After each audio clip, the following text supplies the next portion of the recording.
So from there, we have to get the ankle to extend. So for me, it's really going to be, can I get ankle rocker? Again, if you've seen me talk before, I talk about ankle rocker all the time. But basically, it's the idea, well, I can use a board, can I?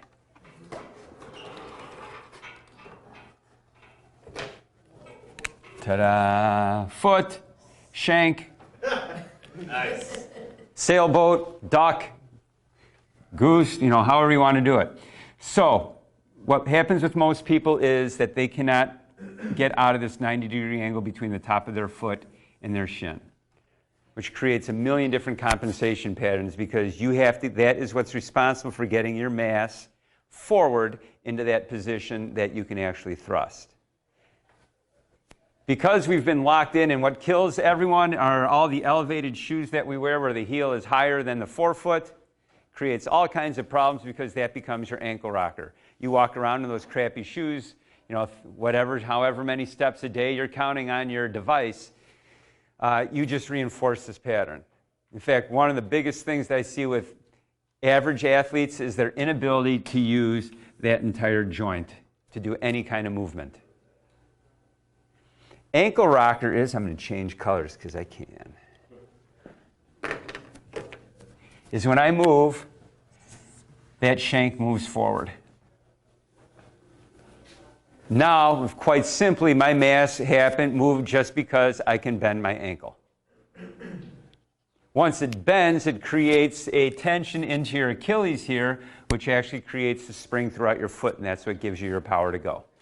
If you do not have ankle rocker, you're not going to run fast. You're going to get hurt. You break. So how can I get that ankle rocker? It is, your six-pack here. It's underneath the top six-pack. In between, it's actually the third and fourth rectus. And you're going to rub in there.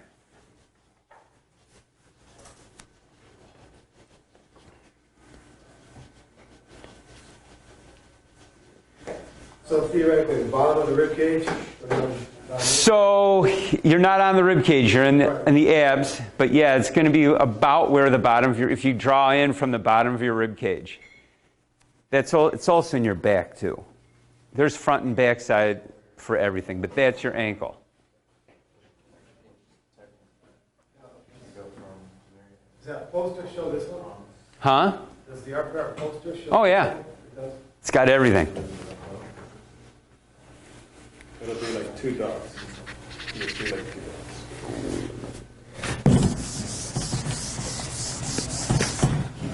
Scale 1 to 10, how hard are you pushing? 7. Get it hot. Good question. Yeah, get it hot. Good. Ooh, good way. Good way. So like when you feel tender areas, stay there. Yeah. Building out from there, your lats. So we shouldn't be like flexing our core muscles? You can do whatever you want to do. Okay. You can flex it, you can breathe through it, you can do whatever you want to do. The body is still receiving that touch. And again, your body responds to touch faster than it responds to a lot of other things. Right? Like, I stubbed my toe up here, that's a response to touch because now I'm walking around like this for the rest of the day. There's varying degrees. Touch is touch. Your body might say, well, that was like a 10, but really you respond to touch. Yes, or input. Are you pushing through tightness there and you really want to feel a little burn, or are you trying to relax and get deeper? Well, your choice. You can fight through it, you can grit it. Some people scream, some people think it's great. Varying responses. Everyone responds to touch differently. Some people, especially adult men, are incredibly ticklish because they haven't been touched in their torso forever, and all that fascia is locked up. Ticklishness is a fight or flight response. I mean, you're ticklish when you're a baby because when the bear grabs you, you can squirm out and squirm out. It's a pernicular reflex. Some people haven't lost that. So from there, we're going to go to lats. I know lats are great for rows and chins and all these other things, bringing your elbow to the side, but really your lats are a spinal stabilizer. What does that look like when you run? This kid who's got like I look for huge spaces in between their elbow. when their foot's on the ground, that's because their spine is going this way instead of just staying rigid as I'm going this way. So my lat spot is actually my third rib up underneath the nipple. Really big bench pressers and power lifters have crappy lats because they've used a bench to hold their spine in place.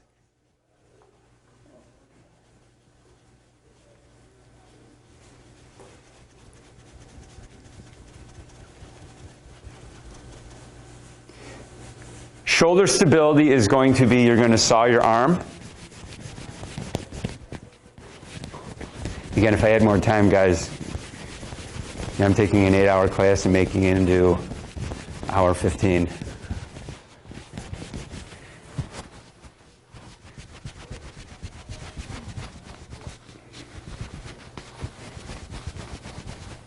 Now for the fun one. For shoulder mobility, you're going to scrub your rib cage. So what we're doing is we're scrubbing all that fascia that's been locking down your shoulders.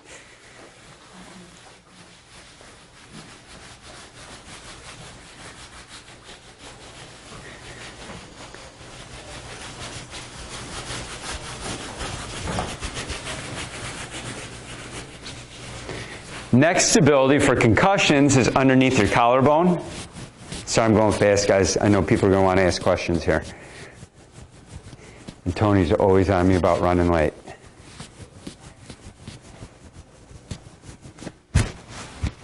You're causing all the problems because you talk too long. So how important is the order? Very? So Very? Neck down, basically going out of order. Not as good. The order you're going in right now. Because what does your body understand the most? Gait. How to move. That's what we're built to do. We are moving creatures. So we're trying to reinstall a better gait pattern. Kind of going center out. Center out, so we're exploding from the middle. Abs is karate chopping inside your thighs.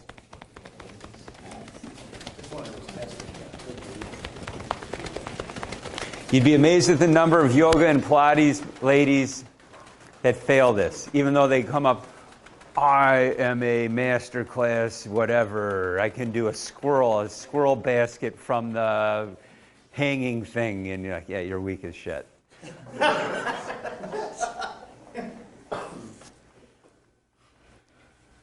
So now get up, do 2 belly breaths, and bend down and touch.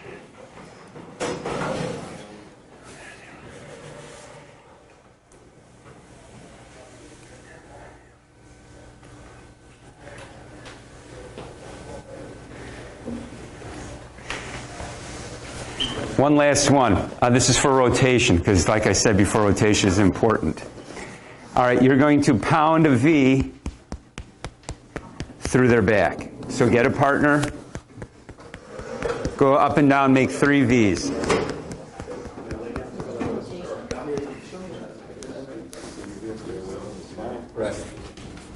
You're in good shape. Thank you. Good work.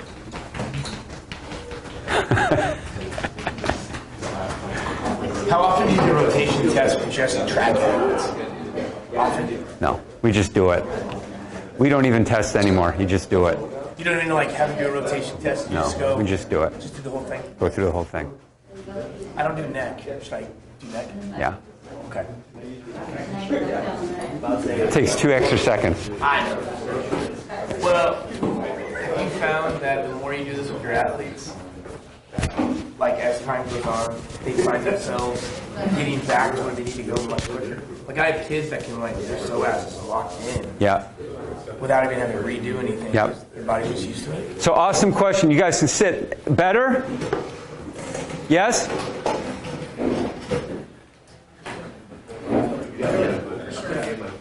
There were 2 like behind on the ear, Yeah, I don't want to freak people out this morning. and then the one by the jump. Yeah, I'm not going to freak people out this morning. So, JT asked 2 awesome questions. First one, how long does it last? We don't know. You can get into a body position and you can shut off. Like we did a thing with the Cleveland Browns where we held up, or was it the Bengals? It was the Bengals. When they sucked. If you held up something black and yellow in front of their face, they went weak. Who's black and yellow? The Steelers. So anything can put you down into some kind of fight or flight phase.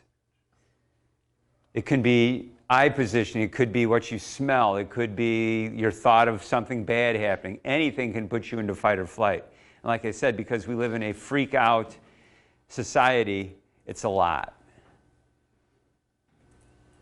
Keep checking your phone. Did something happen? Did something happen? Did something happen? Oh, it didn't happen, but it's going to. It's going to. I'm going to get a bad text. I know someone's going to be pissed about something somewhere. Great thing about RPR is you can always put yourself back in. Now, as JT asked or said, I'm finding the more my athletes do it, the more that they stay on and they become more resilient. Yes, that is true. The more you do it, the more you're going to stay in that position. Because that's what your body knows. Your body starts to say, yeah, I'm much more resilient. This feels pretty good. This makes me feel like Superman. That overrides this fear society that we live in. Some people, you'll get halfway through and you'll see them all of a sudden. Never forget, I was in Winnipeg. I was resetting this guy doing an RPR class up there. And this big guy, probably 6'7", claimed to be a really good basketball player. Didn't believe him. And halfway through, he looks at me, big dude, looks at me and goes, give me a minute. And he gets up, and all of a sudden, he looked like a completely different person. I'm like, ooh. He goes, I'm going to go downstairs. And so downstairs was a basketball court at this facility we're at. The next thing I know, I see him grab a basketball. He spun it backwards, grabbed it, took 3 steps, and did some crazy dunk. It was, I haven't done that in a while. I call that Superman mode. He instantly, his body goes, I remember this now. And all of a sudden you see, kaboom. Now, I don't know how long he held that for or whatever, but he knows how to put himself back in. So yes, the more you do it, the more it ingrains into itself. And I have a whole exercise program that's filmed, but again, not ready to be released for some reason, where exercises that drive these patterns home. Really basic stuff that you can do anywhere. Just to try to help stay in that, because people always feel like the need that I have to have an exercise to go with something, because there's no way just by pressing this that it works. Cal just has got research out. It's really good. He is doing RPR in between sets, and I don't know if you haven't been there to his facility, it's crazy because he has testing stuff everywhere. He even has a little testing room where he takes people in, and he's got all kinds of equipment. Like I said, some guy bankrolls anything that he wants and says if any administrator steps in and tells Cal no for money spent on stuff, I'm cutting funding. The guy owns shale wells, and so he's a billionaire. So Cal gets whatever he wants, and he tests everything. So what he is doing, he's calling it, because Cal names everything, the interscene method. Like, I don't even know what that word means, but it sounds good. So he's doing RPR in between sets, whether he's cycling through or in individual exercises, and he is getting improved power puts, in fact, sometimes superseding his first set by doing RPR with a Theragun in between sets of what he is doing. So now when you come off the ice, I'd been to my first hockey game this year, so I didn't understand. I didn't know people got on and off so much. But they're doing RPR in between their little sets. Yeah, line changes happen all the time. It's like, that's not even hard. I can skate around for 45 seconds too, and what's the big deal? It's fun. So, from a performance standpoint, you can do it in between your reps, which is what my track guys do. They'll come off a race and they go, yeah, coach, they'll reset themselves, or they always want me to do it because I'm pretty good at it. And they're getting it in between. There is research that exists about it. Research is hard to do because you have to pay people money to do the research. And it's like, well, I don't want to pay $25,000 or $50,000 to get this research thing because people can tell you how they feel when it's done. So how long it lasts, we don't know. It's different for everyone. The thing is, you can put yourself back on pretty quick. For me, it's just psoas and glutes, and everything else kind of falls in place because I've done it so many times.